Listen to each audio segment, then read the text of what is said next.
भरोसा नहीं होगा आपको, लेकिन ये जो नदी है ना, इसका नाम है हीराकुंड। और यहाँ पे मिलता है ऐसे पत्थर जो आपने कहीं नहीं देखे। अब ये पत्थर क्या है? ये पत्थर नहीं है दोस्त, सॉरी, ये पत्थर नहीं है, इसमें हीरा है। इस पत्थर में हीरा है। अब आप बोलोगे ये क्या बकवास कर रहा हूँ, लेकिन ये पत्थर में हीरा है।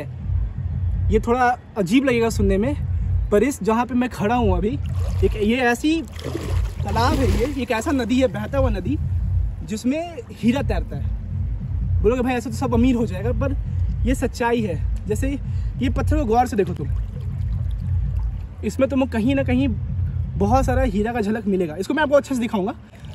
तो एक्चुअली मैं यहाँ पे जो आया हूँ, तो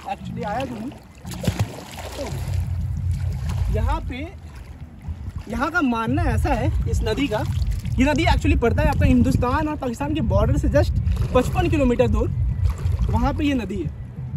और ये नदी का सबसे बड़ा खासियत क्या है, इस नदी का मैं एक किस्सा सुनाता हूँ इस नदी का, कि एक्चुअली यहाँ पे हुआ क्या था।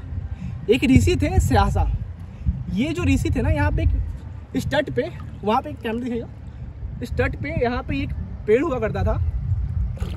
तो वहाँ पे वो पूजा कर रहे थे एक समय, मतलब ना तप कर रहे थे। तो अचानक क्या हुआ ना, नदी उफान पे पहुँचा और उस जो गुरु थे, जो ऋषि थे, उनके ऊपर वो आके पूरा गिर गया। और जो ऋषि तप करे थे वो भ्रष्ट हो गया, मतलब वो टूट गया। तो ऋषि गुस्से में आके उस नदी को श्राप दे दिए कि आज के बाद तुम इस नदी पूरी तरह से सूख जाएगा। कुछ महीने बाद ये नदी पूरा सूख गया, मतलब यहाँ पे एक बूंद पानी नहीं था। तो वहाँ उस समय नदी की देवी जो प्रकट हुई, और उन्होंने कहा कि अगर ये नदी सूख जाएगा तो ये मतलब यहाँ के जो दीन दुखियारे, मतलब गरीब लोग हैं, वो यहीं से पानी भरते, यहीं से पीते, वो लोग को कौन दिखेगा।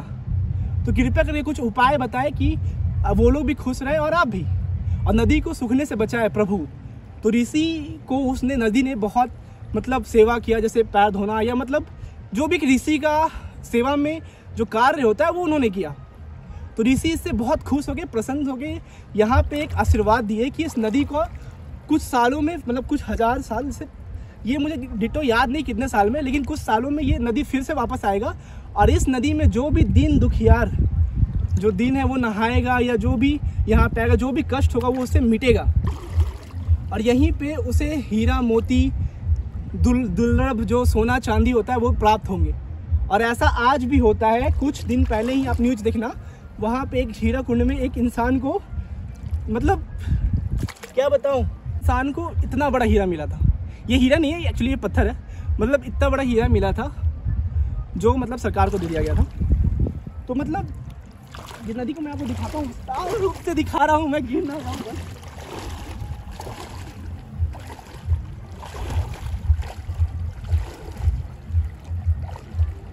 तो ये देखो, ज़्यादा गहरा है नहीं, ये गहरा आगे जाके होता है, पर यहाँ पे उतना गहरा नहीं है वो।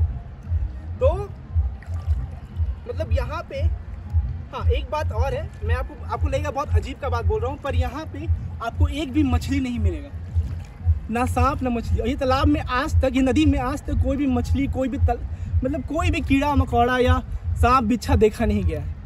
और कहते हैं ये मतलब उस ऋषि के ही आशीर्वाद के कारण ये ऐसा हुआ है कि यहाँ पे कोई भी मतलब कीड़ा मकोड़ा, सांप बिच्छा वगैरह नहीं मिलता। क्योंकि जो भी लोग आएंगे वो मतलब आराम से यहाँ पे स्नान कर सके, नहा सके, धो सके और मस्ती कर सके। जैसे मैं भी मस्ती नहीं कर रहा हूँ, लेकिन मुझे ये पत्थर बहुत अच्छा लगा। हीरा नहीं है यार, लेकिन फिर भी मुझे ये बहुत अच्छा लग रहा है, क्योंकि इसका बात अलग है। और बात अलग है मतलब हम भी अलग है, तो मेरे पास रहेगा ये। मैं आपको बहुत कुछ दिखाऊंगा। और कैमरामैन साहब थोड़ा सा आगे आ सकते हैं, आप आओगी तो मतलब अच्छा लगेगा। पानी में उतर जाए पिछलेंगे नहीं, आप बस फ़ोन को बचा के रखना, वरना हमारा फ़ोन का टोन बदल जाएगा।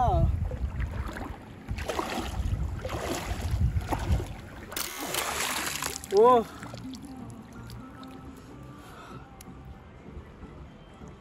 तो इस पार्ट में मैंने बताया इस नदी का इतिहास, ये नदी में क्या था, कैसे उस नदी का शुरुआत हुआ, और ये ऋषि मुनि जो थे वो किस तरह से श्राप दिए और कैसे आशीर्वाद दिए।